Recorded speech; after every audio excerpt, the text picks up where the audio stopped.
Hello viewers, সবাই কেমন আছেন? সবাইকে আসসালামু আলাইকুম। আশা করি সবাই ভালোই আছেন। আজ আপনাদের মাঝে নিয়ে এসেছি এক সাধারণ খাবারে অসাধারণ টেস্ট। এটা আমার মার রেসিপি। আমার মায়ের হাতের এরকম সাধারণ রান্নায় অসাধারণ টেস্টের রেসিপি আজ আমি কিছুটা তার মতন রান্না করে স্বাদ আনার চেষ্টা করলাম। জানি না তার মায়ের হাতের মতন অত সুন্দর অত টেস্টি স্বাদ আনতে পারবো কি না।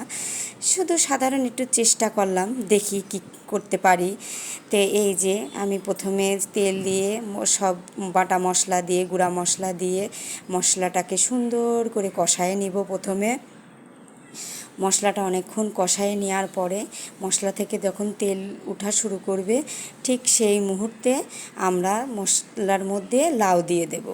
এবার লাউ দিয়ে ভালো করে লাউটা নাড়াচাড়া করে নিয়ে লাউটাকে আমরা ঢেকে রান্না করতে দেব।